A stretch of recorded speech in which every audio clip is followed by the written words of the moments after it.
360 আউলিয়া আজ থেকে 800 বছর আগে আসছে সিলেটে। সুরমা নদীর এই পারে শাহজালাল ইয়ামিনী, ওই পারে গুরুগোবিন্দ। সিলেটে যারা গেছে আল্লাহর ওলির মাজার যেখানে, এখান থেকে বেশি দূরে না গুরুগোবিন্দের রাজপ্রাসাদ ছিল। সুরমা নদীর ওই পারে রাজপ্রাসাদ, এই পারে শাহজালাল ইয়ামিনী। বর্তমান যে ছোট্ট নদী সুরমা আপনারা দেখেন, 800 বছর আগে এই নদী সুরমা এত ছোট ছিল না।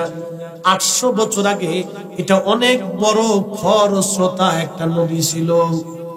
শুধু নদী না, খরস্রোতা অনেক বড় স্রোত ছিল এই নদীর মধ্যে। যেই নদী আজ আপনারা দেখেন, 800 বছর আগে এত ছোট নদী ছিল না, অনেক বড় নদী। নবীনগরবাসী শাহজালাল 360 জন আল্লাহর ওলি নিয়ে নদীর পারে সেনা ছাউনি করলেন। গুরুগোবিন্দের রাজদরবারে বিরাট বড় একটা লোহার ধনুক ছিল। লোহার ধনুকের ওজন ছিল 8 মণ ওজনের লোহার ধনুক। গুরুগোবিন্দ চিঠি লেখছে, শাহজালাল ইয়ামানী, তোমার সেনাবাহিনীর মধ্যে কেউ যদি আমার এই 8 মণ ওজনের লোহার ধনুক চালায় দিতে পারে, তাহলে আমরা সবাই মিলে তোমাদের কাছে আত্মসমর্পণ করব। কিন্তু যদি তোমরা চালাইতে না পারো, তাহলে আমাদের এলাকা ছেড়ে চলে যাবে। 8 মণ ওজনের লোহার ধনুক, চারটিখানি কথা না, 8 মণ ওজনের লোহার ধনুক একজন উঠাবে, চালাবে। উঠানোই তো বড় কষ্ট, চালানোটা আরো কঠিন। শাহজালাল ইয়ামিনী মুজাদ্দিদি বুঝলেন, আজকে পেশি শক্তি দিয়ে মুসলমানের বিজয় হবে না।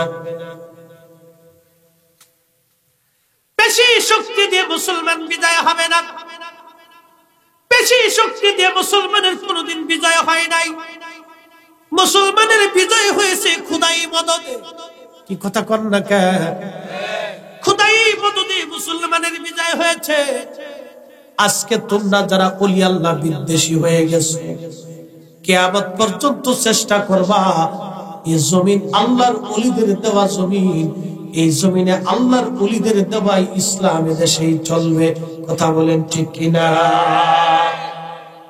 এই সেনাবাহিনী কথা কওয়া যাবে না, চুপচাপ থাকতে না। এরা আমার প্রথম কাতারের মুসলিম, তারান যাইব না।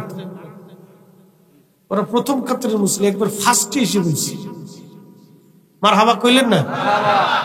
আজকে ওরা শুনতেছে, এদের ভিতরে কে প্রেসিডেন্ট হবে আপনি জানেন না। আমি একসময় ওদের মতোই এই হাফ প্যান্ট পরে গেঞ্জি গাইতে মাহফিলের কোনাত বসে থাকতাম। ওদিন কেউ জানতো না যে আমি আজকে বক্তা হব। একবার হ্যাংলা পাতলা ছিল, খুব চিকনা,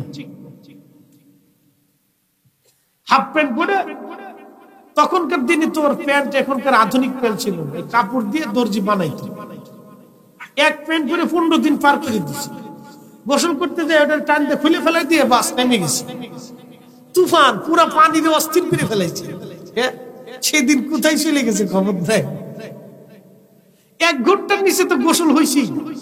বাপরে বাপ, নদীও শিক্ষা দিয়ে উঠছে যে তোরা সরে যা। যাই হোক, ওরা আমার প্রথম কাতারের মুসলিম। ওরা শুনতে শুনতে এদের ভিতরে একজন শাইখুল হাদিস হবে, আপনি নিজেও জানেন। ইমাম মাহদী আলাইহিস সালাতু ওয়াস সালাম 40 বছর বয়সে প্রকাশ পাবে। 40 বছর ধরে উট চড়াবেন, দুম্বা চড়াবেন, ছাগল চড়াবেন। কোন মাদ্রাসায়, মক্তবে, ভার্সিটিতে, স্কুলে কোনো লেখাপড়া থাকবে না। 40 বছর বয়সে এক রাত্রে আল্লাহ রাব্বুল আলামিন তার কলবের ভিতর সমস্ত ইলম ঢুকাই দিলেন। না আসতে হয়ে গেল না? একসাথে বলবেন। ইমাম মেহেদী আলাইহিস সালামের রক্ত হবে ইমাম হাসান হুসাইনের রক্ত অনুযায়ী। হাসান হুসাইন রাদিয়াল্লাহু আনহুমার রক্ত অনুযায়ী সরাসরি একটা রক্ত। ওই রক্তে ইমাম মাহদীর জন্ম হবে। আল্লাহ রাসূল ফাতেমাকে বলতেছে, ফাতেমা রে, তোমার রক্ত, তোমার হাসান হুসাইনের সরাসরি রক্তে আল্লাহ পৃথিবীর শেষে একজন ইমামকে পাঠান। বাবার নাম আব্দুল্লাহ, তার নিজের নাম হবে মুহাম্মদ, কিন্তু সে পরিচিতি লাভ করবে ইমাম মাহদী হিসেবে। ও ফাতেমা, আমি যেইভাবে তাম পৃথিবীতে দিন প্রতিষ্ঠিত করেছি, আমার মাহদী তাম পৃথিবীতে ওইরকম দিন কায়েম করবে। একসাথে বলে, ইমাম মাহদীর সৈনিক যারা হবে তারা হবে অত্যন্ত শ্রেষ্ঠ এবং সম্মানিত। ইমাম মাহদীর বিরুদ্ধে দাঁড়াবে দাজ্জাল, এক চোখ কানা, কপালে কাফের লেখা থাকবে, খুব শক্তিশালী, জোয়ান মধ্য হবে। তার প্রথম ফ্রন্টের সৈনিক হবে ইহুদিরা। এই কথাটা সারা জীবন মনে। দাজ্জালের প্রথম ফ্রন্টের, প্রথম লাইনের, প্রথম সারির সৈনিক হবে 70,000 ইহুদি।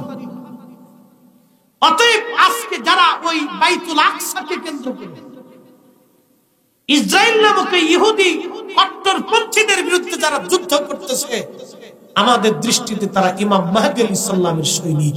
কথা বলো ঠিক না? ও তারা উপস্থিতি, এই বিষয়টা খুব ইম্পর্টেন্ট, গুরুত্বপূর্ণ। তোরা আমার প্রথম কাতারের মুসলিম, তারা যাবে না, চুপচাপ থাকতে, ঠিক আছে? চলবে তো? আর যদি অসুবিধা লাগে তো চলে যাও, দরকার নেই। ওরা ফাঁস করছে। খুব মনোযোগ দিয়ে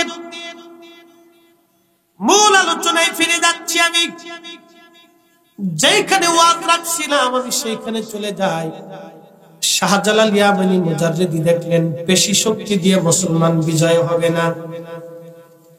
360 জন ওলি ছিলেন তার সফর সঙ্গীর মধ্যে, আরো মুঘল থেকে কিছু সৈন্য নিয়ে আসছিলেন। সবাইকে একত্রিত করে আল্লাহর ওলি শাহজালাল রাহমাতুল্লাহ আলাইহি বলেন, ও আমার মুহিব্বিন মুরিদ সন্তানরা, ও আল্লাহর পথের মুজাহিদরা, তোমাদের কাছে আমার একটা প্রশ্ন জবাব দিবা, মিথ্যা বলবা না, সত্য বলবা। আজকে বলো, তোমাদের মধ্যে জীবনে কে আসরের নামাজ কাজা করো নাই? হাত উঠাও।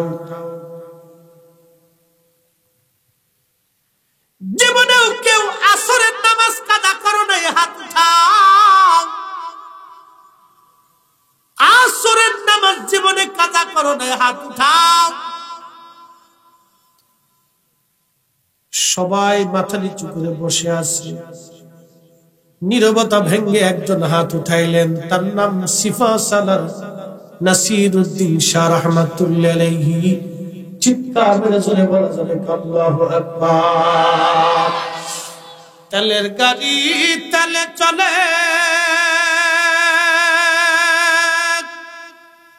হাওয়ার গাড়ি হাওয়ায় উড়ে, বিনা তেলে চালাই গাড়ি নবী সুলাইমান। আমরা সেই মুসলমান, কথা কম ঠিক কিনা?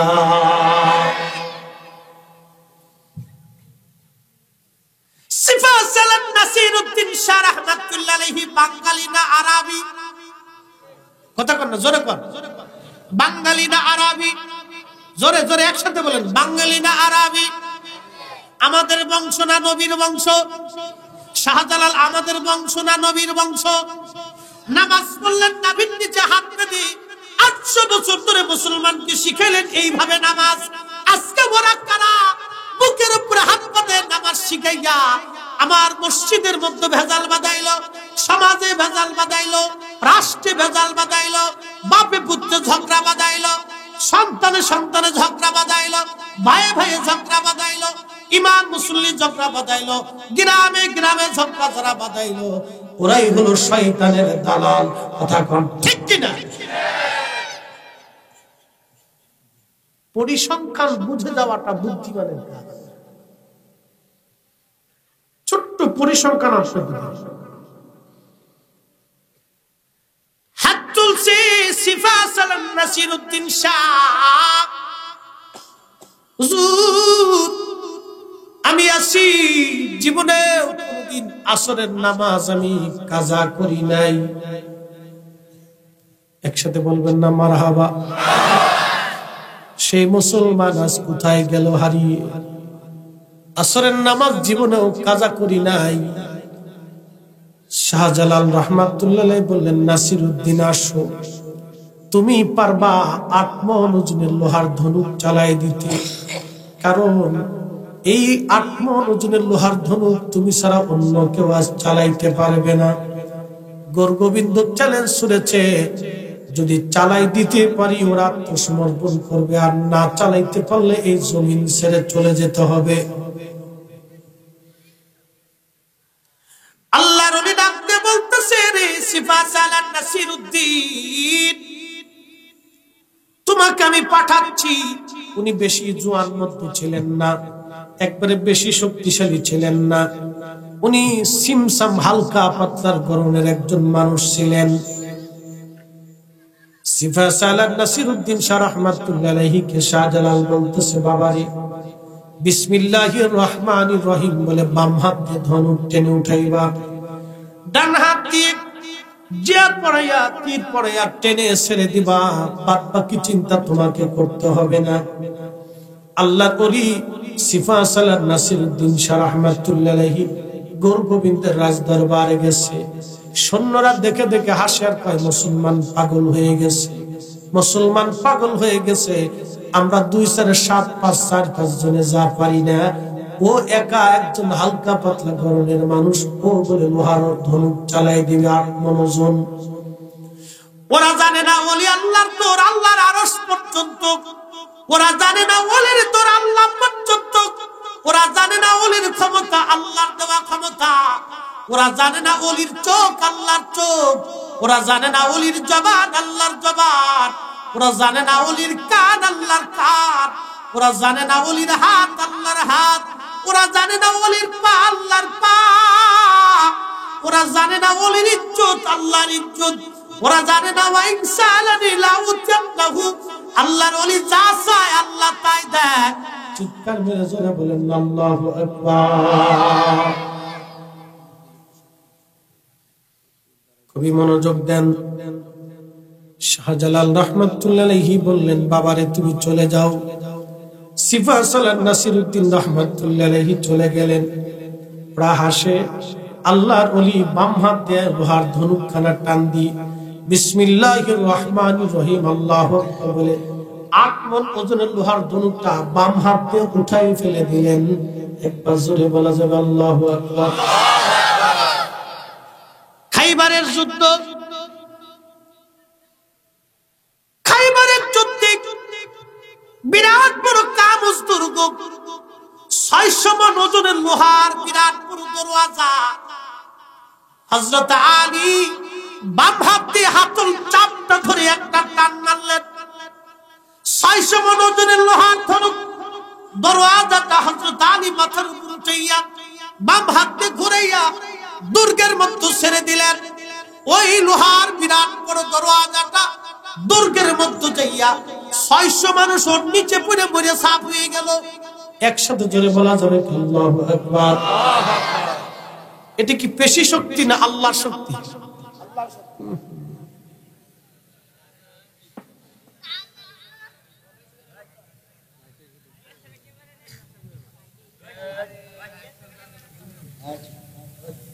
আমার দিকে তাকান, একটু দূরে শুয়ে পড়ি। আল্লাহুম্মা সাল্লি আলা সাইয়্যিদিনা মাওলানা মুহাম্মাদ ওয়া আলা আলি সাইয়্যিদিনা।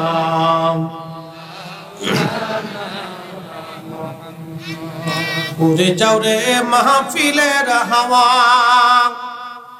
যাও রে উড়ে মদিনায়, আমাদের দুরূদ পৌঁছে দিও নূর নবীজির পাক রওজায়। আল্লাহুম্মা সাল্লি আলা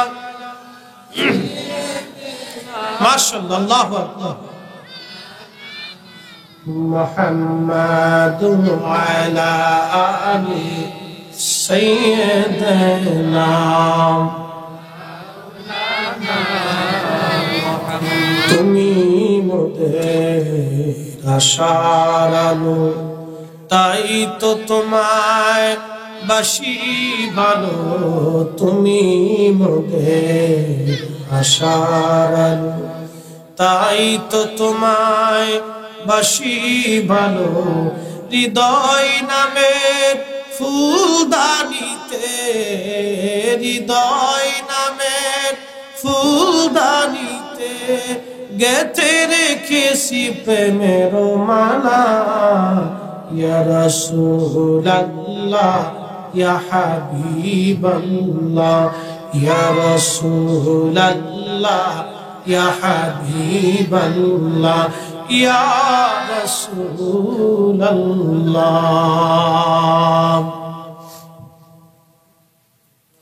আত্মনজনের লোহার ধনুক বাম হাত দিয়ে টান দিয়ে দাঁড়া করাইয়া ডান হাত দিয়ে ধনুক করে টান মারছে। এক টানে আত্মনজনের লোহার বিরাট পুরো ধনুকটা মাঝখান থেকে ভেঙে দুই খণ্ড হয়ে গেছে। একবার জোরে বলা যাবে আল্লাহু আকবার। বলেন পাওয়ার আছে না নাই? এটা আল্লাহ প্রদত্ত ক্ষমতা, ইচ্ছা করলে আদায় করা যায় না। কেন বললেন তিনি? জীবনে কোনদিন আসরের নামাজ তিনি কাজা করে নাই। ও নবীনগরের মুসলমান, আসরের নামাজ কোনদিন হযরতে সিফাসালার কাজা করেন নাই। আমাদের জীবনের কত নামাজ কাজা হয়ে গেল, জীবনের কত নামাজ আমরা ছেড়ে দিলাম। নবী বললেন বুনিয়াল ইসলাম আলা খামসিন শাহাদা, ইসলামের মধ্যে ইসলামের 5টা বেনা আছে। প্রথম বেনার নাম আশহাদু আল্লা ইলাহা ইল্লাল্লাহু ওয়া আশহাদু আন্না মুহাম্মাদান আবদুহু ওয়া রাসূলুহু সাল্লাল্লাহু আলাইহি ওয়াসাল্লাম। প্রথম বেনার নাম ঈমান, ইকামিস সালাহ, এরপরে নামাজ, এরপরে সালাত, এরপরে নামাজ। যেই ব্যক্তি 5 ওয়াক্ত নামাজ ঠিক মতো আদায় করে, নবী বললেন দুনিয়াতে তার জন্য একটা পুরস্কার। এই পুরস্কারের নাম হলো দুনিয়াতে তাকে রিজিক নিয়ে কোনো চিন্তা করা লাগবে না, রিজিক তাকে অনুসন্ধান করা লাগবে না। রিজিক তাকে অনুসন্ধান করবে যে 5 ওয়াক্ত নামাজ আল্লাহকে বুঝাই দিবে, আমার আল্লাহ দুনিয়াতে তার রিজিক বুঝাই দিবে। একবার জোরে বলা যাবে কি মারহাবা? যে 5 ওয়াক্ত নামাজ আল্লাহকে বুঝাই দিবে, আল্লাহ তাকে রিজিক বুঝাই দিবে। এই কথাটা সারা জীবন মনে রাখবেন। যে 5 ওয়াক্ত নামাজ আল্লাহকে বুঝাই দিবে, আল্লাহ তাকে রিজিক বুঝাই দিবে। আরশে মুআল্লার নিচে 6 শ্রেণীর বান্দার জায়গা আল্লাহ বরাদ্দ করে দিবে। কিয়ামতের মাঠ, কঠিন ওই মাঠে আল্লাহর ছায়া ছাড়া কোনো ছায়া হবে না। আরশে মুআল্লার ছায়া ছাড়া কোনো ছায়া থাকবে না। সেই দিন সূর্যটা থাকবে মাত্র 1.5 থেকে 2 মাইল উপরে। বর্তমান সূর্যের তাপ 200 কোটি ডিগ্রি সেলসিয়াস তাপমাত্রা। তখনকার দিনে সূর্যটা আরো 70 গুণ বেশি হবে। 70 গুণ যদি বেশি হয়, বর্তমান সূর্য আছে 900 কোটির উপরে, 9 লক্ষ কোটি মাইল উপরে। আর তখনকার সূর্যটা থাকবে মাত্র 2 মাইল উপরে। এখন সূর্যের উত্তাপ 200 কোটি ডিগ্রি সেলসিয়াস, কিয়ামতের মাঠে আরো 70 গুণ বেশি হবে। 70 গুণ যদি বেশি হয়, এই সূর্যটা কত কঠিন আলো দিবে সেই দিন, কত উত্তাপ ছড়াবে। আল্লাহর আরশে মুআল্লার ছায়া ছাড়া আর কোনো ছায়া হবে না। আল্লাহর নবী বলেন উম্মত, 6 শ্রেণীর বান্দাই আরশে মুআল্লার নিচে আল্লাহ জায়গা করে দিবে। 1 নাম্বার ওই বান্দা যে দুনিয়ার ভিতরে মসজিদ থেকে বের হইয়া আবার অন্তরটা মসজিদের মুখী করে রাখতো। নামাজ পড়ে আসার পরে আবার দ্বিতীয় জামাতে অংশগ্রহণ করার জন্য পাগল পারা হয়ে থাকতো।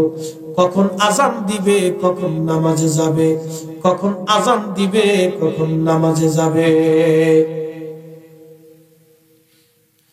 যার অন্তরটা সবসময়ের জন্য মসজিদে ঝুলিয়ে রাখে। জোহরের নামাজ পড়ে আসার পরে চিন্তা আসরের নামাজ আমি জামাতে পড়ব, আসর পরে আসার পরে চিন্তা মাগরিব জামাতে পড়ব, মাগরিব পরে আসার পরে চিন্তা আমি আশা জামাতে পড়ব। এই চিন্তা করে যার অন্তর মসজিদের সাথে ঝুলাই রাখে, আল্লাহর নবী বললেন কিয়ামতের মাঠে আল্লাহর আরশে আল্লাহর নিচে ওই দিন আল্লাহ তার জায়গা বরাদ্দ করে দিবে।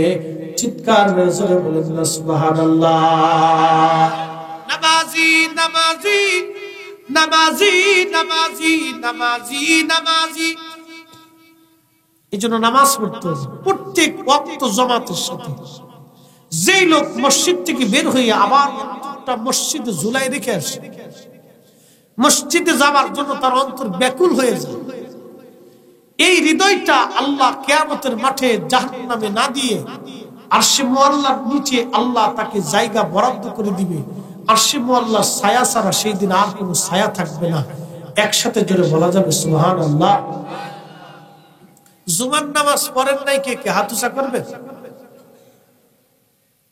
জুমার নামাজ সবাই পড়ছে। আচ্ছা, জুমার নামাজের বরকত কি একটু ছোট্ট করে একটা হাদিস থেকে আল্লাহ রাসূল বলেন, আমার উম্মত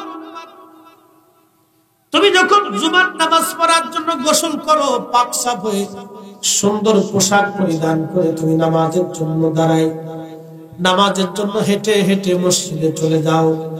মোটরসাইকেলে চড়ে না, সাইকেলে চড়ে না, গাড়িতে চড়ে না, হেঁটে হেঁটে তুমি যখন জুমার নামাজের জন্য যাও, আল্লাহর নবী বললেন তুমি মসজিদে গেলা, ইমাম সাহেবের কাছাকাছি বসলা, আদবের সাথে বসলা, সুন্দর করে নামাজ পড়লা, হই হুল্লা করলা না, কথাবার্তা বললা না, নামাজ শেষ করে তুমি হেঁটে হেঁটে আবার বাড়িতে চলে আসলা। নবীজি বলতেছেন আমার উম্মত প্রত্যেক কদমে কদমে আমার আল্লাহ রাব্বুল আলামিন ওই বান্দার আমলনামায় 1 বছরের নফল রোজা, 1 বছরের নফল নামাজের সওয়াব প্রত্যেক পায়ে পায়ে আমার আল্লাহ বান্দার আমলনামায় লিখে দিবে। জোরে বলা যাবে কি সুবহানাল্লাহ। আল্লাহু আকবার। কি দাম! প্রত্যেক কদমে কদমে 1 বছরের নফল রোজা, নফল নামাজের সওয়াব আল্লাহ দিবেন। কি করছেন আপনি? শুধু গোসল টোসল করে পাক সাফ হয়ে উত্তম পোশাক পরে মসজিদে যাইয়া ইমাম সাহেবের কাছাকাছি বৈশা খুতবা শুনছেন, নীরবে নিবৃতে নামাজ পড়ে চুপচাপ নামাজ কালাম করে আবার পায়ে হেঁটে বাড়ি চলে আসছে। এই এতটুকু পরিশ্রম করার জন্য আল্লাহ আপনার প্রত্যেক কদমে 1 বছরের নফল রোজা, 1 বছরের নফল নামাজের সওয়াব আল্লাহ প্রত্যেক পায়ে পায়ে পায়ে পায়ে আল্লাহ আপনার আমলনামায় লিখে দিচ্ছে। আরো জোরে তাহলে এবার জুমার নামাজ যতদূর পারেন খালি সাইডে দিবে, পড়ার দরকার। প্রত্যেক ওয়াক্ত নামাজ জামাতের সাথে পড়লে দুনিয়ার ভিতরে একটা পুরস্কার, তার রিজিকের কোনো অভাব হবে না। আপনি নিয়মিত আমল করবেন। মা বোনদেরকে বলতেছি আপনারাও ছাড়বেন না, 5 ওয়াক্ত নামাজ আপনারাও আদায় করবেন খুব ইখলাসের সাথে। ও মা ও বোনেরা, দুনিয়ার অনেক কাজ থাকবে। আপনার দুনিয়ার কাজ ওই যে আপনার রাম, গরু, ছাগল, হাঁস, মুরগি, ভেড়া, সাংসারিক ঝামেলা, বাচ্চা কাচ্চা সামলানো, অনেক কিছুই আপনার থাকবে রে বোন। আপনাকে বলে যাচ্ছি, যদি 5 ওয়াক্ত নামাজ আপনি ঠিক মতো আদায় করতে পারেন, আল্লাহর নবী বলতেছে আয়েশা রে, আমার নারী জাতিরা ঘরের মধ্যে নামাজ পড়লে, পুরুষরা মসজিদে নামাজ পড়লে যে সওয়াব পাবে, আমার নারী উম্মতেরা ঘরের মধ্যে নামাজ পড়লে আল্লাহ সেই পরিমাণে নেকি তাদের আমলনামায় লিখে দিবে। একবার জোরে বলা যাবে কি সুবহানাল্লাহ। আল্লাহু আকবার। পুরুষরা মসজিদে যে নামাজ পড়লে যে সওয়াব, ঘরে নারীরা ঘরে যে নামাজ পড়লে যে সওয়াব, পুরুষ মসজিদে জামাতের সাথে নামাজ পড়লে 27 গুণ সওয়াব, নারীরা ঘরের ভিতরে নামাজ পড়লে 27 গুণ সওয়াব। মারহাবা কইলেন না? তার মানে পুরুষের পরিশ্রম বেশি, নারীর পরিশ্রম কম, কিন্তু নেকি বেশি।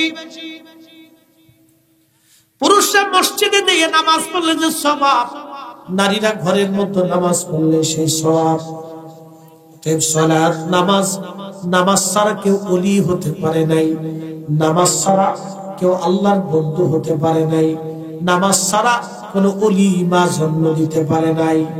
হুজুর গাউসে পাক মহিউদ্দিন আব্দুল কাদের জিলানী রাহমাতুল্লাহ আলাইহির মা কোরআনের হাফেজা ছিল, সন্তানকে পেটের মধ্যে নিয়ে কোরআন পড়তেন। হুজুর গাউসে পাক মায়ের পেটের ভিতর থেকে 18 পারা আমার আল্লাহ তার সিনার ভিতরে জমা করে দুনিয়ার মধ্যে পাঠিয়ে দিয়েছে। চিৎকার মেরে জোরে বলেন আল্লাহু আকবার। ও মুসলমান, খুবই মনোযোগ দিয়ে শুনিয়া যান। হযরত শাহজালাল ইবনে মুজাররিদ রাহমাতুল্লাহ আলাইহি সেই দিন এই জমিনে দ্বীন কায়েম করলেন। তিনারা যে ইসলাম আমাদেরকে দিয়েছে, যেই দ্বীন আমাদেরকে দিয়েছে, যে নামাজ আমাদেরকে উপহার দিয়েছে, ওই দ্বীন ওই ধর্ম আমার দেশে চলবে। আজকে নতুন করে সৌদি আরবের পেট্রোডলার পাইয়া এদেশে যারা ফিতনা বাঁধাইতে চায়, তাদের দেওয়া কোন শিক্ষা আমাদের দেশে চলবে না।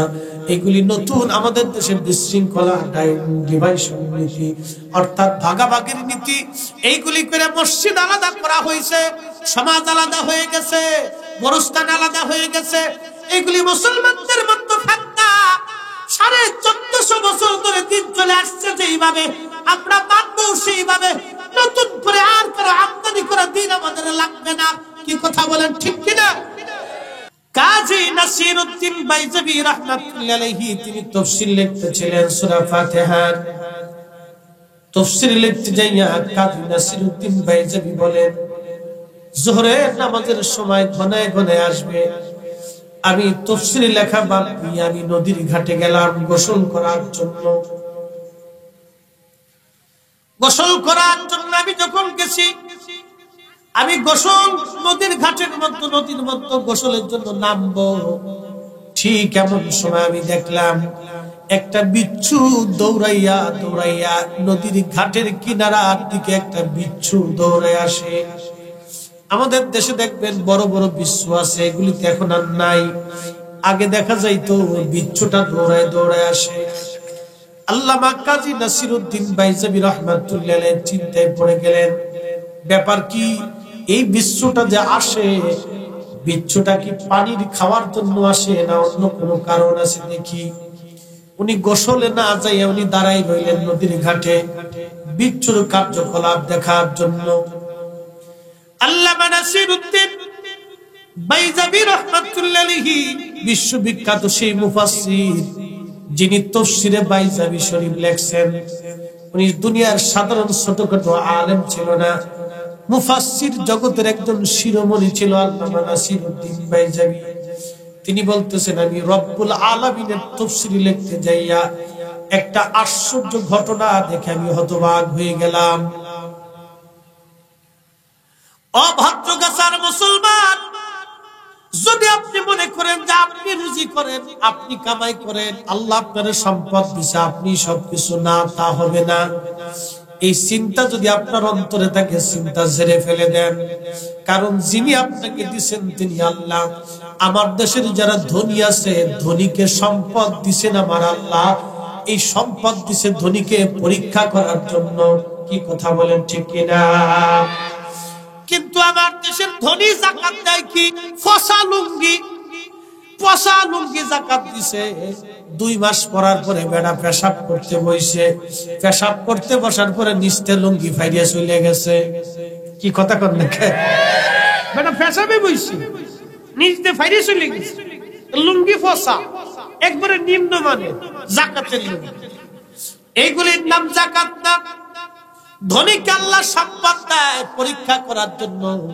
আল্লাহ যারা চেহারা দিছে, এটাও একটা পরীক্ষা। আল্লাহ কারো মেধা দেন, সবাই আল্লাহ মেধা দেয় না। মেধাবী হওয়ার জন্য একটা ছেলে ডিসি হয়, একটা ছেলে এসপি হয়। মেধাবী হওয়ার জন্য একটা ছেলে মেজর হয়, একটা ছেলে কর্নেল হয়, একটা ছেলে জেনারেল হয়, একটা ছেলে ব্রিগেডিয়ার হয়, একটা ছেলে এরকম মেধাবী হওয়ার কারণে বক্তা হয়, শাইখুল হাদিস হয়, প্রিন্সিপাল হয়।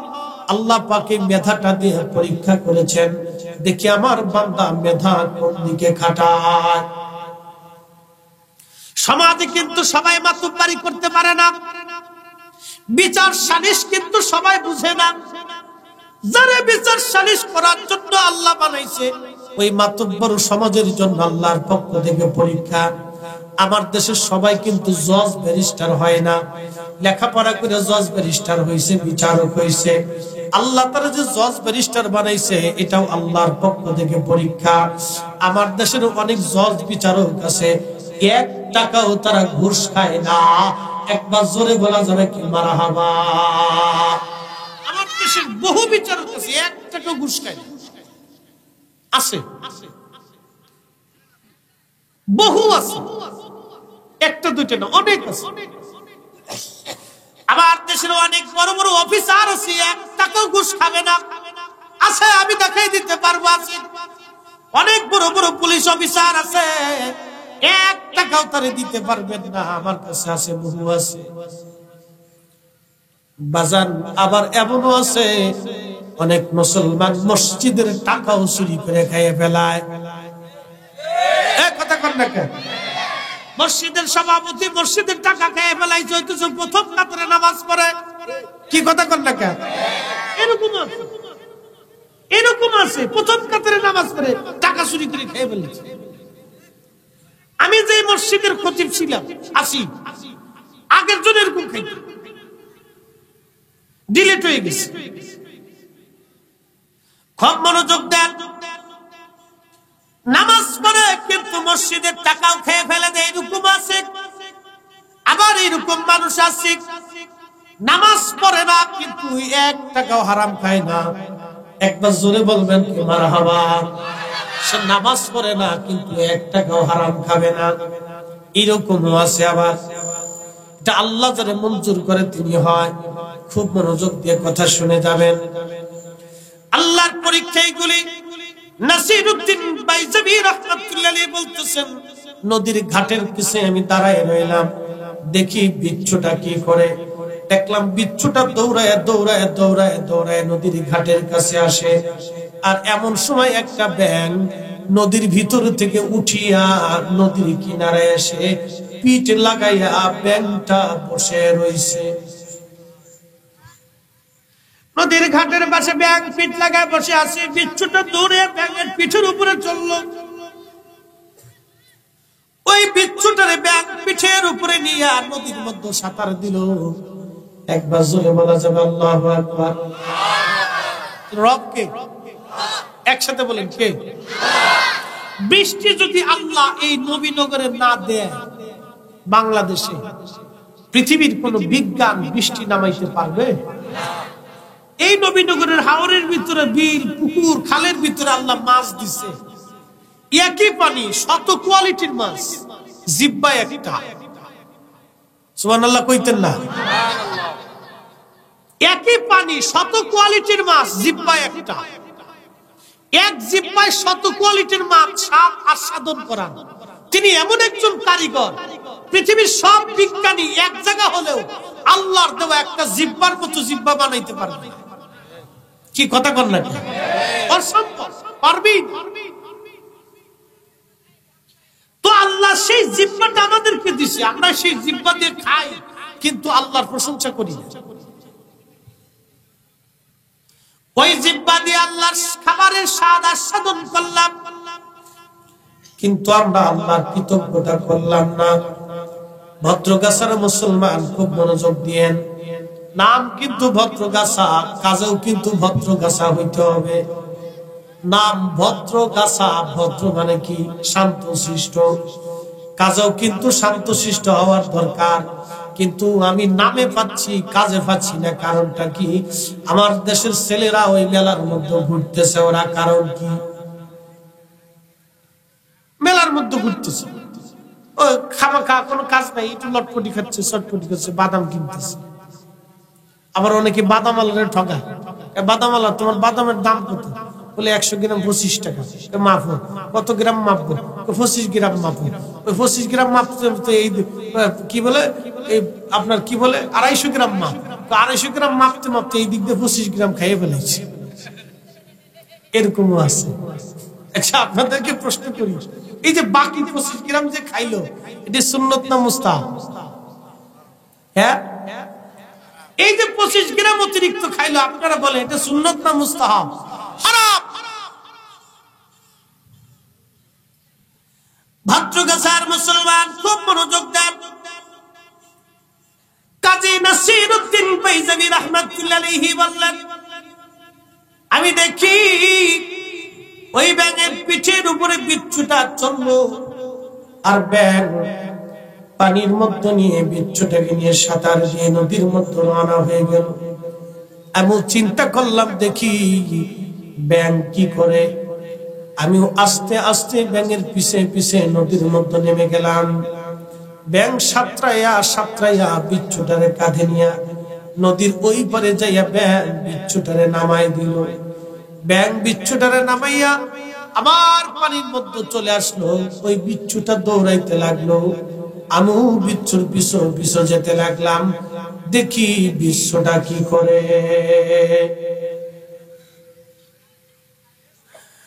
নবীনগরবাসী, আমরা যতই পারাপারি করি, মালিক যদি রিজিক না দেয় আপনি রিজিক নিতে পারবেন না। যতই পারাপারি করেন, মালিক যদি সুস্থ না বানায় আপনি সুস্থ হতে পারবেন না।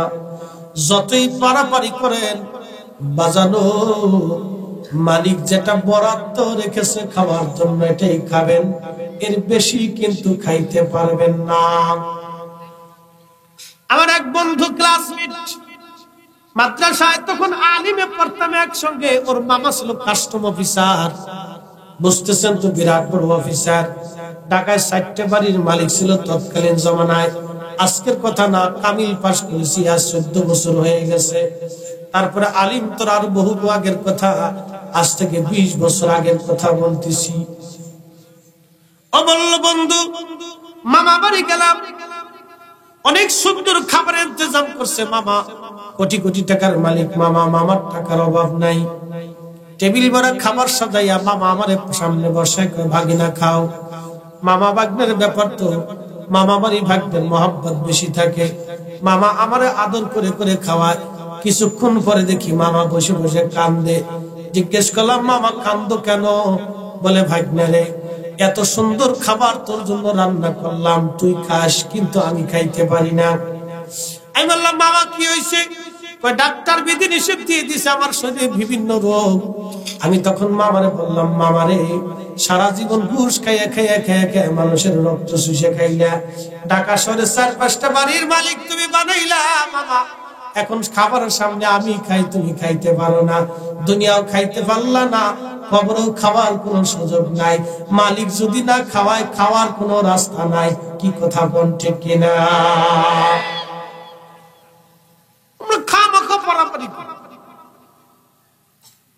মনোযোগ দেন। প্রত্যেক সমুদ্রের ভিতরে অনেক বড় বড় তিমি মাছ আছে। একটা তিমি মাছ প্রত্যেক দিন 108 মণ খাবার খায় এক বেলা। একসাথে বলবেন আল্লাহু আকবার। 27 টন খাবার খায়।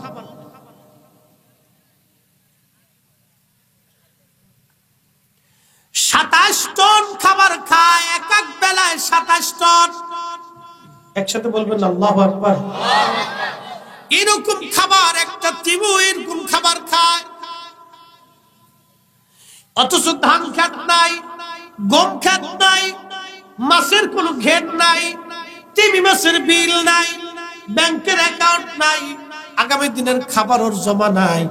প্রত্যেক দিন ওরে 3 বেলা পেট করে যিনি খাওয়ায়, সেই মালিকের নাম কি জোরে বলে? আচ্ছা, কুত্তার অ্যাকাউন্ট আছে? হ্যাঁ, বর্তমান পৃথিবীতে মানুষ আছে 800 কোটি। 1 কোটি কুত্তা আছে ধরেন, 1 কোটি কুত্তা মিনিমাম সারা পৃথিবীতে 1 কোটি কুত্তা আছে। এই 1 কোটি কুত্তারে যিনি খাবার খাওয়ায়, সেই রব আমার আল্লাহ। অথচ কুত্তার কোনো ব্যাংক নাই, কোনো অ্যাকাউন্ট নাই, কুত্তার কোনো জাতি সংঘ নাই। কুত্তার জাতিসংঘ আছে? কুত্তার জাতিসংঘ নাই, খাদ্য সংস্থা নাই, চিকিৎসা সংস্থা নাই। ওই কুত্তার সিজার করা লাগে না, বাচ্চা প্রসব হবে কোনো ধাক্কি লাগে না। একসাথে বলবেন আল্লাহু আকবার। ব্যবস্থা কে করছে? আল্লাহ। আকাশের পাখি, কোটি কোটি পাখি পৃথিবীতে আছে। প্রত্যেক দিন পাখিদেরকে যিনি খাবার খাওয়ায় তিনি আমার আল্লাহ। আল্লাহ এত খাবার বিভিন্ন জাতির আল্লাহ খাওয়াইলো। আল্লাহ মানুষের জন্য খাবার বরাদ্দ লাগলো, তারপরও মানুষ ঘুষ খায়, অন্যের জমি চষে খায়। আসতে বলেন কেন, জোরে বলেন। এরপরও মানুষ ঘুষ খায়, অন্যের জমি মেরে খায়।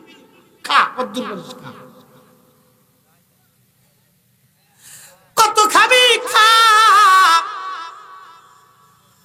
কিয়ামতের মাঠে খাওয়ার আর সুযোগ নাই। হাত্তা যুরতুমুল মাকাবির আলহাকুমুত তাকাসুর হাত্তা যুরতুমুল মাকাবির।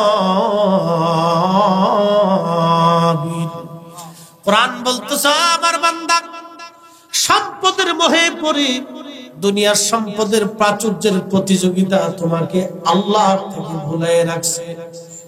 আমরা সম্পদ উপার্জনের প্রতিযোগিতায় নেমে আল্লাহ থেকে জুদা হয়ে গেছি। সম্পদ রুজি করতে যে অনেকে নামাজ ছেড়ে দিয়েছি, সম্পদ রুজি করতে যে আমরা অনেকে জিকির ভুলে গেছি, সম্পদ রুজি করতে যে আমরা মা বাবাকে কষ্ট দেই, দেয় না? কয়েকদিন আগে, কয়েক বছর আগে হাজিরা হজে গেল, একটা বিশেষ ঘটনা, খুব মনোযোগ দেন। একটা কাফেলার ভিতরে প্রায় সবখানি হাজি ছিল। একজন মুআল্লিম হাজিদেরকে নিয়ে হজে গেলেন। সবাই যখন মক্কায় গেল, একসাথে কাফেলার মধ্যে আপন দুই ভাই একসঙ্গে ছিল। ওই দুই ভাই তারাও হজে গেছেন, হাজিরাও হজে গেছে। যখন জেদ্দা বন্দরে নেমে হোটেলে যাওয়ার সঙ্গে সঙ্গে ওই দুই ভাই একসঙ্গে অন্ধ হয়ে গেল। সৌদির বড় ডাক্তার দেখানো হলো, ডাক্তার বলে চোখে কোনো রোগ নাই, কিন্তু দুই ভাই চোখে দেখে না। মুআল্লিম বিশেষ প্রক্রিয়া অন্ধ দুই ভাইকে হজ করাইলেন। হুইল চেয়ারে করে হজ করানোর পরে মক্কা মদিনা জিয়ারা করে যখন জেদ্দা বন্দরে এসে, বিমান বন্দরে এসে আবার বিমানে উঠছে। বিমানে উঠার পরে চোখ আফসা আফসা খুলে গেল। বিমান 6 ঘন্টা চলার পরে বাংলাদেশে আসছে। বাংলাদেশে আসার পরে ওই দুই ভাই আপন হাজি দুই ভাইয়ের চোখ ভালো হয়ে গেল। হাজিরা বলতেছে, ব্যাপার কি? আমরা হজ করলাম কিন্তু আমাদের চোখ নষ্ট হলো না। তোমরা দুই ভাই একসঙ্গে হজ করতে গেলা, তোমাদের চোখ নষ্ট হয়ে গেল। আবার হজ শেষ করে বাংলাদেশ আসার পরে চোখ ভালো হয়ে গেল। তোমরা বলবা জীবনে কোন অন্যায় কাজ তোমরা করছো, আজকে খুলে বলো। আল্লাহর বিচার আছে না? আসতে কই পুলিশে ধরবে। আল্লাহর বিচার আছে, এখনো আছে, নগদ আছে, নগদ। আল্লাহর বিচার এখনো নগদ আছে।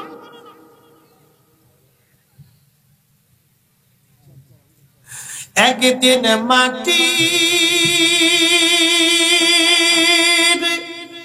ভিতরে হবে ঘরে মন আমার, কেন বান্ধ দালান ঘর, মন আমার কেন বান্ধ দালান ঘর।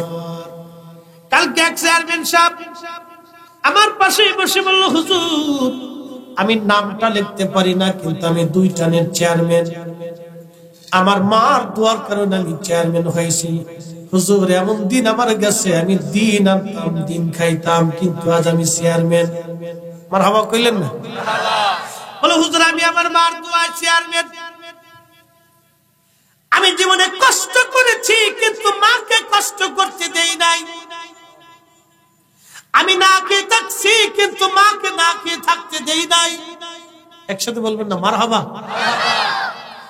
লোকটা বলতেছে, হুজুর এই মাহফিল সাক্ষী আল্লাহর কসম, আমার চেয়ারম্যানের জীবনে আমি যেটা বেতন পাইছি এই বেতনটাও পর্যন্ত আমি মানুষের দিয়ে দিছি। কালকে আমার পাশে বলতে বলছি, মাহফিল সাক্ষী আল্লাহর কসম, আমি বেতনটাও পর্যন্ত আমি মানুষের দিয়ে দিছি। রানিং শেয়ার, আমি বেতনটা পর্যন্ত আমি মানুষের দিয়ে দিচ্ছি, এক টাকাও ডাইন বাম করে, একটা পয়সাও করি। বন্ধু, তার মানে বোঝা গেল ভালো মানুষ এখনো আছে, যার কারণে আকাশ থেকে বৃষ্টি হয়। কি কথা কর না কেন? এখনো ভালো মানুষ আছে বিধায় আকাশ থেকে বৃষ্টি হয়। ভালো যদি না থাকতো তো বৃষ্টি হতো না, বৃষ্টি হওয়ার কথা না। মুসা আলাইহিস সালামের জমানায় একজন আল্লাহর বান্দা অন্ধ ছিল, অন্ধ। ইমাম আবুল ফরাজ ইবনুল জাওজি উয়ুনুল হাকাতের মধ্যে তিনি 900 বছর আগে একটা কিতাব লিখেছেন। এই কিতাবের মধ্যে তিনি লিখতেছেন, 900 বছর আগে কিতাবের মধ্যে তিনি লেখেন, মুসা আলাইহিস সালামের জমানায় আকাশে বৃষ্টি নাই, বৃষ্টির অভাবে সারা মিশর, বর্তমান ফিলিস্তিন, জর্দান, লেবানন, এরপরে লিবিয়া, এরপরে ওমান, এই পুরা অঞ্চলটাকে আগে শাম বলা হতো, শাম। এই পুরা অঞ্চলকে শাম বলা হতো।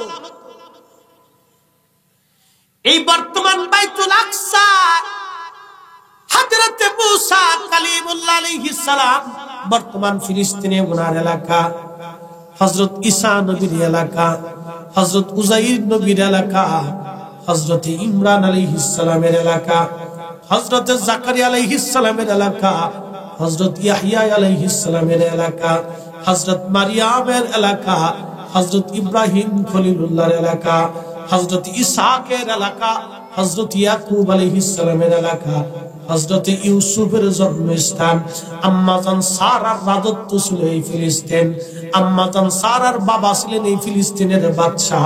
একবার জোরে বলা যাবে কি মারহাবা?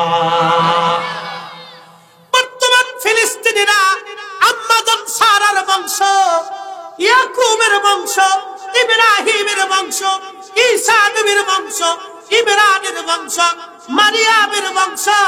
দেখবেন ওরা এমনিতেই সুন্দর, আল্লাহ ওদেরকে সুন্দর করে বানাইছে, যার কারণে বাতিল মিথ্যাবাদী জালিমের জুলুমের কাছে তারা মাথা নত না করে এখনো যুদ্ধের ময়দানে পৃথিবীর পরাশক্তির বিরুদ্ধে জিহাদ করে টিকে আছে। একবার জোরে বলা যাবে আল্লাহু আকবার। কষ্ট হচ্ছে আপনাদের? বোঝা যায় আমার কথা কি আপনারা বুঝতে পারেন? বর্তমান ফিলিস্তিনে একটা পরিসংখ্যান দিল, 70,000 নবীর এলাকায়, 70,000 একসাথে আল্লাহু আকবার বলবেন না? ওদের মেয়েরা মেকআপ ছাড়াই সুন্দর, আর আমরা দেশের বেটি মেকআপ করতে করতে জান শেষ হয়ে গেছে। কি কথা কর না? ফেয়ার অ্যান্ড লাভলি মাখতে মাখতে জীবন শেষ করে ফেলেছে, তারপরে সুন্দর হয় না। ফেয়ার অ্যান্ড লাভলি মাখলে যদি সুন্দর হওয়া যায় তো আফ্রিকার মানুষ কালা কে? প্রশ্ন আছে না? তো সব আফ্রিকান ফেয়ার অ্যান্ড লাভলি আফ্রিকানে দিয়ে দিব, ওই কি মাখলে বলে মানুষ সুন্দর হয়, এটা দিয়ে দিব। তো আমার জীবনে এই পর্যন্ত ওই সাতটা আমি একটু মাখিনি, তা আমি সুন্দর কি? প্রশ্ন আসে না? আমার চেহারা বালা। ওই যে অনেক পুরুষ মানুষ আছে দেখ, তারা জীবনে এগুলো মাখে না, কিন্তু এমনিতে সুন্দর। সুন্দর কেন? সুন্দর যেটা আল্লাহর পক্ষ থেকে আসে, এগুলো হাবিজাবি মাখলে হয় না। এর পিছনে একটা কারণ আছে। কিছু মানুষের চেহারা দেখবেন বয়স হয়ে গেছে 60 বছর, কিন্তু চেহারা নূর চমকায়। মারাবা কইতেন না? এর পিছনে একটা মাত্র কারণ, সে কারণ হলো ওযু আর নামাজ। বুঝতে পারছেন? যারা অধিক পরিমাণে আল্লাহকে সিজদা দেয়, আল্লাহ তাদের চেহারাকে নুরানি বানায় দেয়। যাদের দিলটাকে আল্লাহ সালিম করে দেয়, তার দিল এবং চেহারাকে আল্লাহ নুরানি বানায় দেয়। আল্লাহ তাদের থেকে পঙ্কিলতাকে, আবর্জনা বিবর্জনা থেকে আল্লাহ তাদেরকে ফ্রেশ করে পবিত্র বানায় দেয়। তো নিজেকে পবিত্র রাখার চেষ্টা করতে হবে। শারীরিক পবিত্রতা, মানসিক পবিত্রতা, আন্তরিক পবিত্রতা দুটোই দরকার। উপরে সারাদিন গোসল করছেন কিন্তু অন্তর খারাপ, ওই গোসল করে লাভ নেই, কোনো ফায়দা নেই। অন্তর পরিষ্কার করতে হবে। অন্তর থেকে রিয়া, কামনা, বাসনা, হিংসা, বিদ্বেষ, অহংকার, অহমিকা আর মানুষের পরচর্চা, পরনিন্দা, গীবত, অহংকার এগুলো সব ঝাইরে ফেলে পরিষ্কার করে দিতে হবে। এক আল্লাহর গোলাম ও রাসূলুল্লাহর কদমের নিসবতে গোলাম হয়ে আপনাকে নবীর গোলামি করার জন্য চেষ্টা করতে হবে। ফ্রেশ হয়ে যান, আল্লাহর কসম করে বলতেছি, অন্তর ফ্রেশ করে দেন। জান্নাত মরতে হবে, জান্নাত মারা যাবেন, জান্নাত যাইতে দেরি হবে। একসাথে বলবেন আল্লাহু আকবার। অ্যাটেনশন, মনোযোগ দেন। মুসা আলাইহিস সালামের জীবনের একটা ঘটনা শোনাচ্ছি। হযরতে মুসা নবী উম্মতের এসে বলতেছে, আল্লাহর নবী, আমাদের দেশে বৃষ্টি হয় না, বৃষ্টির বড় অভাব। নবী গো, আপনি দোয়া করে দেন যাতে আসমান থেকে বৃষ্টি আসে। হযরত মুসা আলাইহিস সালাতু ওয়াস সালাম সমস্ত বনি ইসরাইলকে ডাকলেন। হাজার হাজার লক্ষ লক্ষ বনি ইসরাইল নিয়া মুসা আলাইহিস সালাম পাহাড়ের পাদদেশে যাইয়া, ফাঁকা মাঠের মধ্যে যাইয়া সবাই নিয়ে দোয়া করতে লাগলেন। দোয়া শুরু হলো, দোয়া শেষ হয়ে গেল, কিন্তু বৃষ্টি হলো না। আকাশ পরিষ্কার হয়ে আরো গরম পড়া শুরু হয়ে গেল। উম্মতেরা কয়, মুসা নবী, দোয়া হলো কিন্তু বৃষ্টি তো হলোই না। আকাশের মেঘ পরিষ্কার হয়ে আরো খারাপ হয়ে গেছে, বৃষ্টি নাই। আল্লাহ তো আরো বেজার হয়ে গেছে, আকাশ পরিষ্কার হইয়া একবারে খারাপ হয়ে গেছে। এখন আমরা কি করব? মুসা আলাইহিস সালাম ডাক দেখো, আমার উম্মতেরা, তোমাদের ভিতরে কে আছো জীবনে গুনাহ করছো? যারা গুনাহ করছো তারা এই ময়দান ছেড়ে চলে যাও, যারা গুনাহ করো না তারা বসে থাকো। হযরত মুসা নবী দেখলেন সব উম্মত চলে গেছে, অর্ধেক উম্মত বসে আছে, অর্ধেক মানুষ বসে আছে। ওই মাঠের বাকি 50% মানুষ চলে গেছে। মুসা নবী আবার সবাই নিয়ে দোয়া করে। একসাথে বলেন তো আল্লাহু আকবার। এই ঘটনা থেকে আজকে আপনাদেরকে একটা মাসালা সারা জীবনের জন্য শিখিয়ে দিয়েছি, সারা জীবনের জন্য। মুসা নবী একা দোয়া করছেন না সবাইকে নিয়ে? জোরে বলেন। মুসা নবী একা দোয়া করে নাই, সবাইকে নিয়ে দোয়া করছে। তার অর্থ হলো জামাত বদ্ধভাবে দোয়া, এটা আমাদের নবীরই শুধু সুন্নত না, সব নবীদের সুন্নত। আজকে যারা জামাতের সাথে দোয়া করাকে বেদাত বলতেছে, ওরা হলো অরিজিনাল ইহুদির দালাল।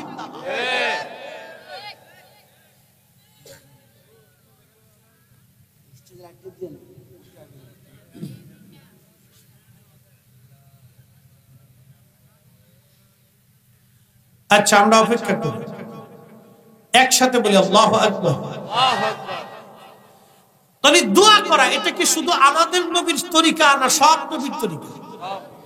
জামাতের সাথে, জামাত মানে দলবদ্ধভাবে দোয়া করা, এটা সব নবীদের তরিকা। কবুল হলো না, উম্মতরে বলতেছে, হুজুর আকাশে মেঘ একেবারে পরিষ্কার হয়ে আরো গরম পড়ছে। মুসা নবী বললেন, তোমাদের মধ্যে যারা গুনাহ করছো তারা চলে যাও। অর্ধেক মানুষ চলে গেল, অর্ধেক মানুষ চলে গেল, মাত্র অর্ধেক মানুষ বসে আছে। মুসা নবী, মুসা আলাইহিস সালাম সবাই নিয়ে আবার দোয়া করে, আল্লাহ বৃষ্টি দাও, কিন্তু বৃষ্টি হলো না, আরো গরম পড়া শুরু হয়েছে। উম্মতেরা বলে, ওগো আল্লাহর নবী, বৃষ্টি তো নাই, আরো বেশি গরম পড়া শুরু হলো, কারণ কি?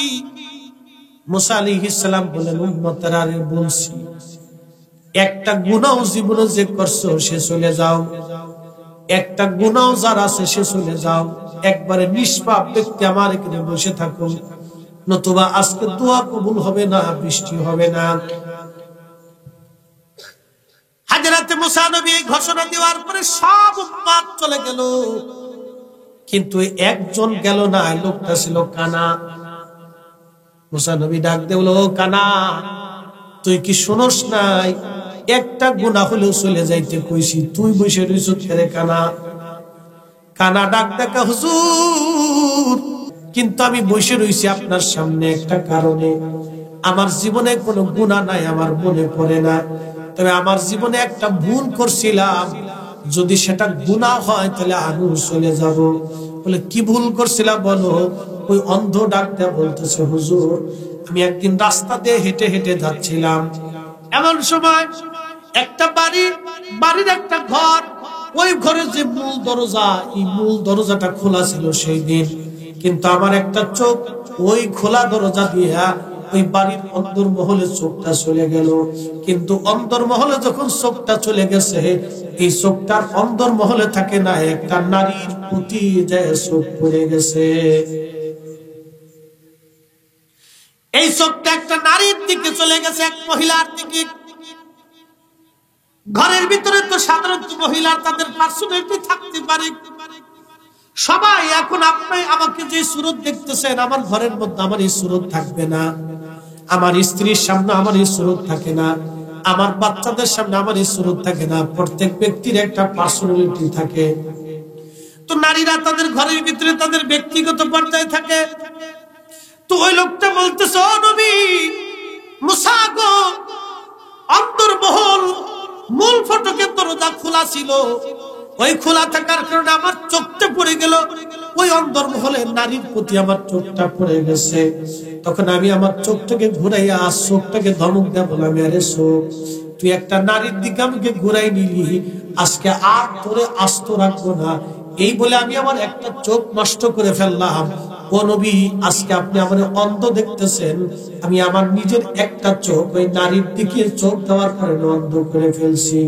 হুজুর, এই কাজটাকে গুনাহ হইছে নি? যদি গুনাহ হয় তাহলে আমি চলে যাব।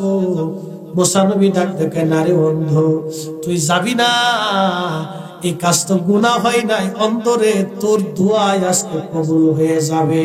একবার জোরে বলা যাবে আল্লাহু আকবার।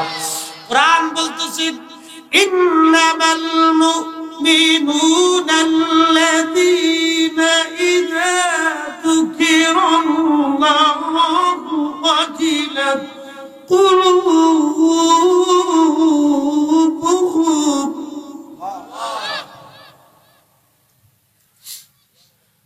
ওয়া ইযা তুলিয়াত আলাইহিম আয়াতুহু জাদাতুহুম ঈমানা।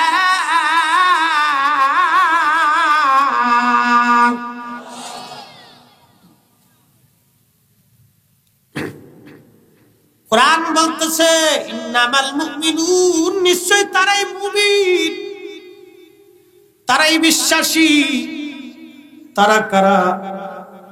ইন্নামাল মুমিনুনাল্লাযীনা ইযা যুকিরাল্লাহু ওয়াজিলাত কুলুবুহুম,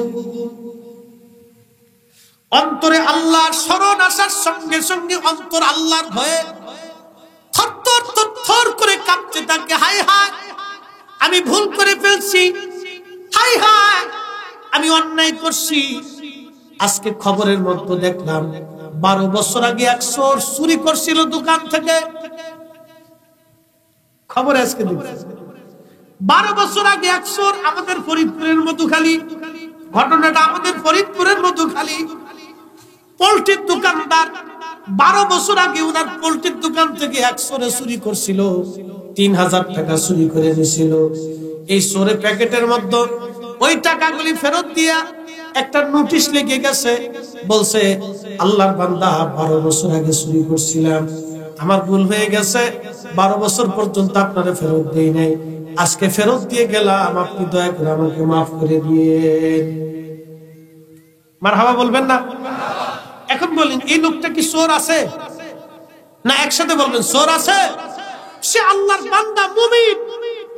কোরআন বলতেছে সে আর চোর নাই, সে মুমিন হয়ে গেছে। কারণ কি? অন্তরে আল্লাহর ভয় আছে যে হাই হাই, আমি 12 বছর আগে একজনের 3000 টাকা মেরে দিয়ে খাইলাম, এটা ফেরত দিয়ে সে ডরাইতেছে, আপনি আমার মাফ করে দিন, আমার ভুল হয়ে গেছে, আল্লাহ যাতে আমার মাফ করে দেন। কোরআন বলতেছে তারাই মুমিন যাদের অন্তরে আল্লাহর স্মরণ আসার সঙ্গে সঙ্গে আল্লাহর ভয় অন্তরটা থরথর থরথর করে কাঁপে। আমরা মানুষকে গালি দেই, অন্তর কাঁপে না। অন্যের জমি মেরে খাইছি, অন্তর আল্লাহর ভয়ে কাঁপে না। নামাজ ছেড়ে দিছি, অন্তর আল্লাহর ভয়ে কাঁপে না। অন্যের হক নষ্ট করছি, অন্তর আল্লাহর ভয়ে কাঁপে না। কি কথা কন্যা, ঠিক কিনা? আমাদের অন্তর আল্লাহর ভয়ে কাঁপে না। তার অর্থ হচ্ছে আমাদের অন্তর এখনো আল্লাহমুখী হয় নাই, এখন আমরা মুমিন হতে পারি নাই। একদিন মাটির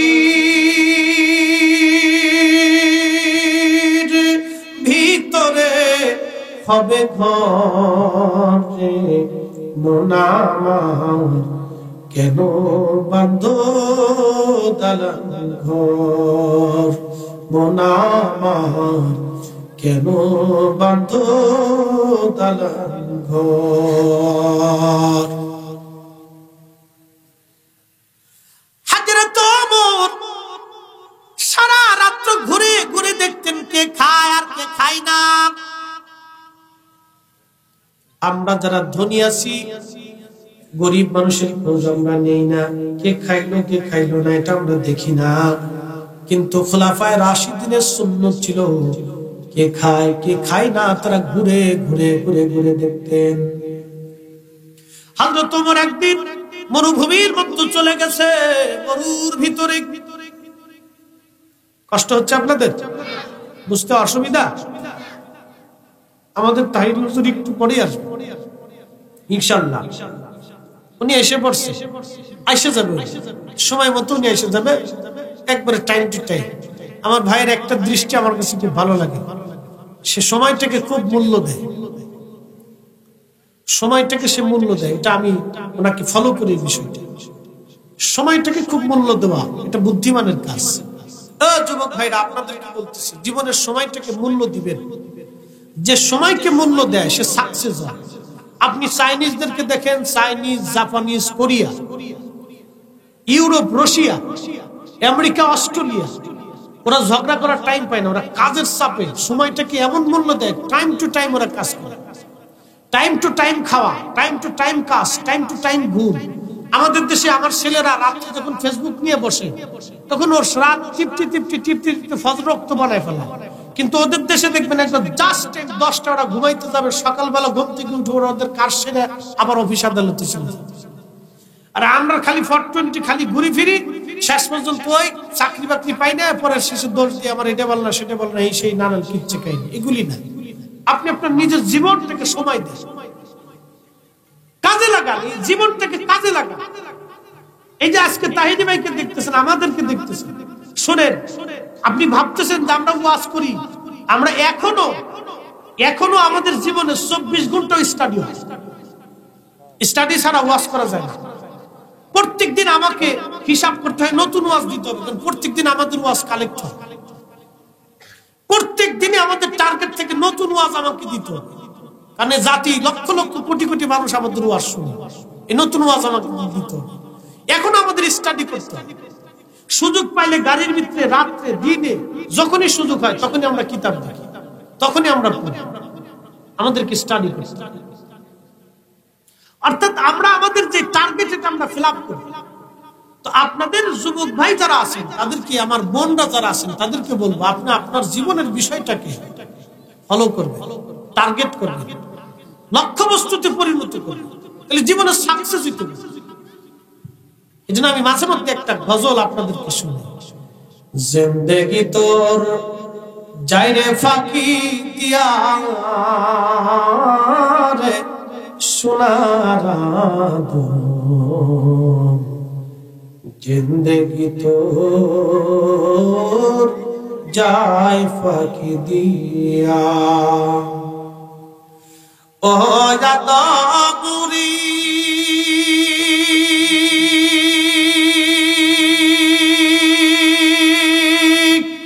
কামিনীর ওই কোলেতে কাল ঘুমেতে রইলি তুই,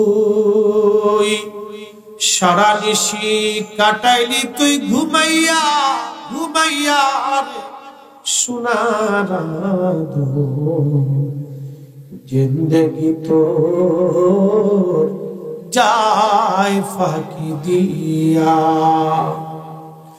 ও যাত মুরি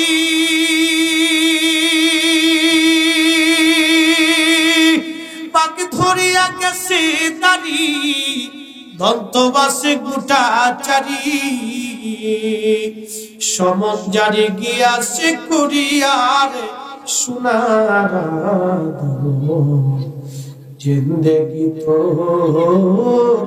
যায় ফাঁকি দিয়া।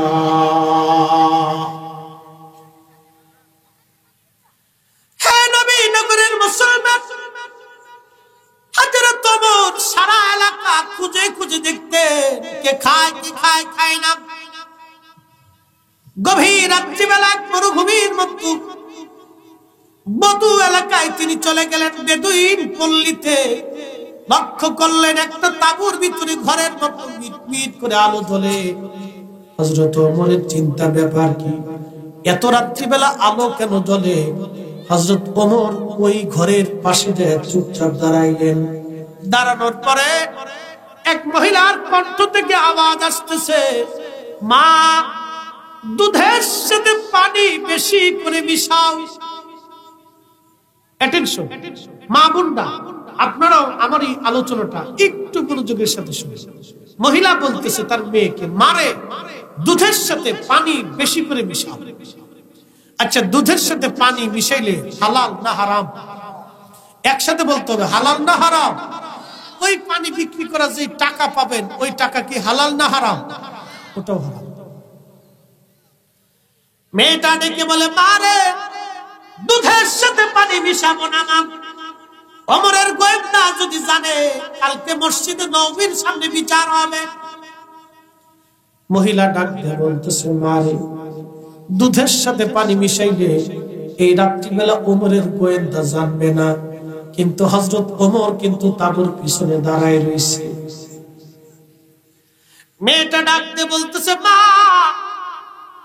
দুধের সাথে যদি পানি মিশায়, ওমরের গোয়েন্দা না জানলেও যিনি জানে তিনি আল্লাহ আল্লাহ আল্লাহ। মারে, দুনিয়ার কেউ না জানলেও আল্লাহ জানবে রে মা, আমি দুধের সাথে পানি মিশাইতে পারবো না। চিৎকার মেরে জোরে করুন আল্লাহু আকবার। না না, আরো জোরে বলেন আল্লাহু আকবার। এই নারী হবে কবে আমার দেশে রে? এই মেয়ে কবে হবে আমার দেশে? এই মেয়ে কবে হবে? স্বামী বিদেশ, খালি আমার বোনেরা মার্কেট করার চিন্তা, খালি স্বামীরে খরচা করানোর চিন্তা, আমানত নষ্ট করার চিন্তা, খেয়ানতের চিন্তা। না না না, এই নারী কবে হবে? এই মেয়ের জন্ম কবে হবে? হযরত ওমর ওই জায়গাটা চিহ্নিত করলেন। তার গোলামের নাম ছিল আসলাম।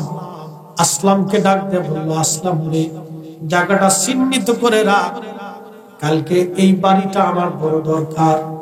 হযরত ওমর ফজরের নামাজ পড়ে আসলামকে বলেন, আসলাম, ওই বাড়ি সম্পর্কে খোঁজ খবর নিয়ে দেখ, ওই বাড়ি কার এবং তাদের পরিচয় কি। হযরত আসলাম এসে জিজ্ঞেস করলেন, জানতে পারলেন ওই মহিলার স্বামী মারা গেছে, মেয়ে ছাড়া আর তার কেউ নাই, দুধ বিক্রি করে তারা সংসার চালায়, খুবই গরিব এবং দরিদ্র, দুধ বেচে সংসার চালায়। হযরত ওমর তার ছেলেদেরকে ডাকলেন, ডেকে বলেন, হে ছেলেরা, তোমরা বিয়ে করবা কি? বড় ছেলে আব্দুল্লাহ ইবনে ওমর বলল, আব্বাজান, আমার তো স্ত্রী আছে, আমার তো বিয়ের প্রয়োজন নাই, তাহলে আমার ছোট জনকে দিয়ে দেন। ছোটরে জিজ্ঞেস করলো, বেটা তুমি কি বিয়ে করবা? ছেলে বলল, আব্বাজান, আপনার ইচ্ছা। বলতেছে, বেটারে, আমি একটা মেয়ে পছন্দ করছি, মেয়েটা বেদুইন পল্লীতে দুধ বিক্রি করে তাদের সংসার চলে, গরিব কিন্তু বিরাট বড় আমানতদার, ওই মেয়েটাই আমার পুত্রবধূ হিসেবে আমি চাই। একসাথে বলবেন আল্লাহু আকবার। তারা ছেলে বিয়ে দিতে দিয়া কি নির্বাচন করছে, নির্বাচনটা তাদের কত পারফেক্ট ছিল। মেয়ে দেখছে, মেয়ে ফ্যামিলি দেখে নেই, বধূ বেদুইন কার ফ্যামিলিতে আসতেছে জানেন? খলিফাতুল মুসলিমিন। খলিফাতুল মুসলিমিন কে জানেন? ওমর। ওমর কে জানেন? কত বড় রাষ্ট্রপ্রধান ছিল। বর্তমান সৌদি, ওমান, ইয়ামান, কাতার, দুবাই, লিবিয়া, লেবানন, জর্দান, ফিলিস্তিন, সিরিয়া, মিশর, Morocco, Algeria, Nigeria, Sudan, Tunisia, Iran, Iraq, পৃথিবীর বিরাট একটা বংশের খলিফা ছিলেন হযরত ওমর। একসাথে বলবেন আল্লাহু আকবার। না না হয় না, আরো জোরে বলেন। তার বেটার বউ দুধ বিক্রি করতে বলা, আর আপনার দুইটা পয়সা হইলে খালি চিন্তা করেন যে বেডি টিকটক করে কোনটা এটা দরকার। কি কথা করলেন, কোন বেডি টিকটক করে এটা দরকার, হেতা খুঁজে পরে এসে হুজুরের কাছে তো আছে কান্দেন কে চাচা, কান্দেন কি লিখে কাঁদতেছে, বেটার বউ খাইতে দেয় না, দোয়া করেন আল্লাহ হেদায়েত দেয়। কান্দে লাভ কি, তখন কান্দে লাভ কি, কথা কর না। মেয়ের মতো মেয়ে আইনা বউ বানান, চিন্তা করতে হবে। মেয়ের মতো মেয়ে এনে বেটার বউ বানান, বৃদ্ধ বয়সে বৃদ্ধাশ্রমে যেতে হবে না। কি কথা কর না, এগুলি করেন, এগুলি কাজ, এগুলি আমাদের শিখে যাওয়াটা জরুরি। এটা ফ্যামিলি পরিকল্পনা। আমি আপনাদেরকে শিখাচ্ছি ইসলামিক আইন। হযরত ওমরের চরিত্রে ফালাইকুম বিসুন্নতি ওয়া সুন্নাতিল খুলাফায়ে রাশিদিন আল মাহদী। খুলাফায়ে রাশিদিন যেইভাবে জীবন চালাইছে আমাদেরকে সেইভাবে জীবন চালাইতে।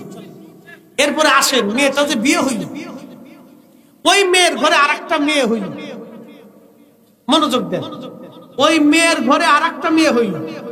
সেই মেয়ের ঘরে একটা ছেলে হইল। সেই ছেলের নাম ওমর ইবনু আব্দুল আজিজ, মুসলমানের দ্বিতীয় ওমর, ইসলামের প্রথম মুজাদ্দিদ। একসাথে বলা যাবে না আল্লাহু আকবার। রক্ত দেখছেন, রক্ত দেখেছেন।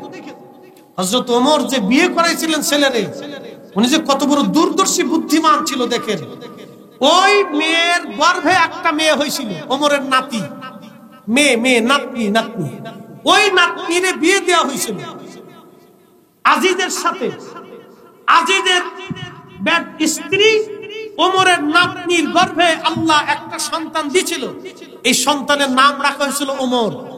তার নাম ওমর ইবনু আব্দুল আজিজ, মুসলমানের দ্বিতীয় ওমর আর ইসলামের প্রথম মুজাদ্দিদ। একসাথে জোরে বলা যাবে আল্লাহু আকবার। যেমন রক্ত তেমন সন্তান তৈরি হয়েছে, যেমন জমিন তেমন ফসল হয়েছে, যেমন মা তেমন বাচ্চা হয়েছে।